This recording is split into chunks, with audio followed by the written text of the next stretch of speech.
Good morning class second बच्चों। Subject है आपका हिंदी फर्स्ट। तो चलिए आप भी अपनी हिंदी फर्स्ट की पुस्तक रिमझिम खोल लीजिए। और हम अध्ययन कर रहे थे अध्याय 14 जिसका नाम है नटखट चूहा। तो इस अध्याय में हमने पढ़ा कि किस तरह चूहा अपने लिए टोपी बनवाने के लिए पहले कपड़ों की दुकान में घुस जाता है, फिर वो दुकानदार को परेशान करके अपने लिए टोपी के लिए कपड़ा लेता है और फिर वो दर्जी की दुकान में घुस जाता है और दर्जी से अपने लिए टोपी सिलवाने के लिए बोलता है। और जब टोपी सिल जाती है तो उसे टोपी कैसी लगती है, एकदम सिंपल सी सादी सी लगती है। तो वो फिर एक सितारों की दुकान में, जहाँ अलग अलग तरह के सितारे बिकते हैं, उस दुकान में घुस जाता है। और अब हम इससे आगे अध्ययन करते हैं। तो देखिए, आज आप खोल लीजिए पेज नंबर 89। तो यहाँ पर देखते हैं तो किस तरह सितारों की दुकान में घुसकर फिर वहाँ भी दुकानदार को परेशान करने लगता है। और फिर दुकानदार ने कहा, चूहे भैया ऐसा ना करना, क्योंकि चूहा उसे सितारे बिखेरने की बात करता है कि मैं, यदि तुम मुझे सितारे नहीं देते हो तो मैं सितारे बिखेर दूंगा। तो दुकानदार कहता है, चूहे भैया ऐसा ना करना, मैं तुम्हारी टोपी के लिए रंग बिरंगे सितारे दे दूंगा, और यही नहीं, उन्हें तुम्हारी टोपी में टांग भी दूंगा, मतलब तुम्हारी टोपी में लगा भी दूंगा। अच्छा। तो फिर चूहा कहता है, अच्छा तो ज़रा जल्दी करो, चूहे ने कहा। फिर टोपी बनकर तैयार हो गई, उसमें सुंदर सुंदर सितारे लग गए। चूहा टोपी पहनकर आईने के सामने खड़ा हुआ तो खुशी से उसका मन नाच उठा। अब जब उस टोपी में सितारे लग चुके हैं तो टोपी पहनकर चूहा क्या होता है, आईने शीशे के सामने, मिरर के सामने खड़ा होता है और उस टोपी में अपने आप को देखकर वो बहुत खुश होता है, क्योंकि वो टोपी अब क्या लग रही थी, बहुत सुंदर लग रही थी। वह सोचने लगा, मैं भी किसी राजा से कम नहीं हूँ। और फिर चूहा सोचता है कि इस टोपी में मैं क्या हूँ, किसी का राजा से कम नहीं लग रहा हूँ, मैं अपनी सुंदर टोपी किसे दिखाऊं। और फिर वो सोचता है, अपने मन में प्रश्न करता है कि मैं इस टोपी को किसे दिखाऊं, चलो अपनी चमकीली टोपी राजा को ही दिखाता हूँ।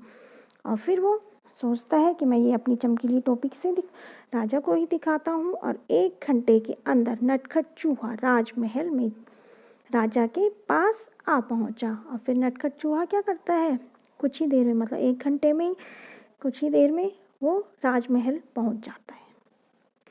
वह राजा के सामने खड़ा हुआ। राजा अचानक चूहे को देखकर बहुत हैरान हुआ। और फिर चूहा राजमहल में पहुंचकर क्या होता है, राजा के सामने खड़ा हो जाता है। और अपने सामने चूहे को देखकर क्या होता है, राजा हैरान हो जाते हैं, आश्चर्यचकित हो जाते हैं। फिर उसने पूछा, अरे तुम यहाँ क्या कर रहे हो। फिर राजा पूछते हैं चूहे से कि अरे तुम यहाँ क्या कर रहे हो। और फिर चूहा उत्तर देता है, चूहे ने कहा, महाराज पहले ये बताइए कि मैं इस टोपी में कैसा लग रहा हूँ। फिर चूहा राजा से पूछने लगता है कि मैं इस टोपी में कैसा लग रहा हूँ, बताइए मुझे। फिर राजा जवाब देते हैं, वाह।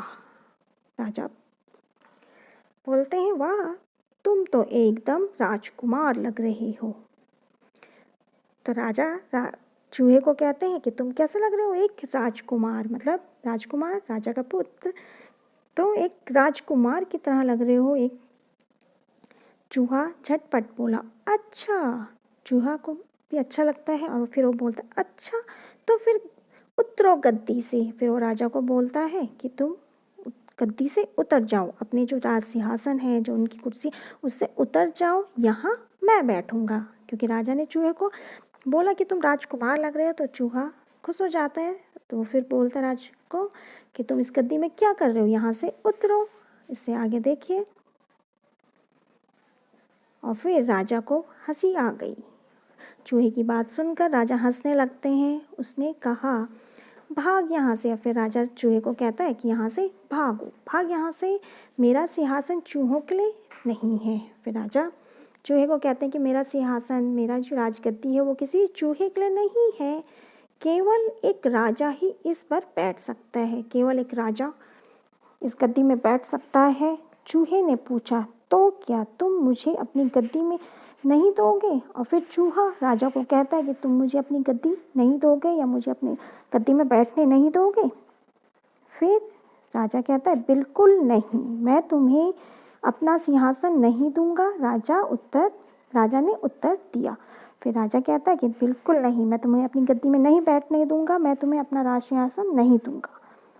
फिर क्या होता देखो, तो तुम नहीं उतरोगे। फिर चूहा कहता है तो तुम नहीं उतरोगे? चूहे ने फिर से पूछा।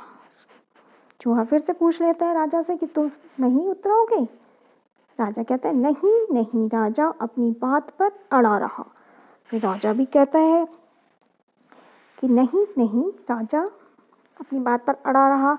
फिर राजा ने आदेश दिया, पकड़ लो इस चूहे को। सिपाही चूहे को पकड़ने दौड़े और फिर राजा को भी गुस्सा आता है। राजा अपने जो सिपाही हैं उन्हें आदेश देता है कि चूहे को पकड़ लो। चूहे और सभी सिपाही क्या करते हैं? चूहे को पकड़ने के लिए दौड़ते हैं। तो इस तरह बच्चों आप भी इस अध्याय को एक बार फिर से पढ़ लीजिए।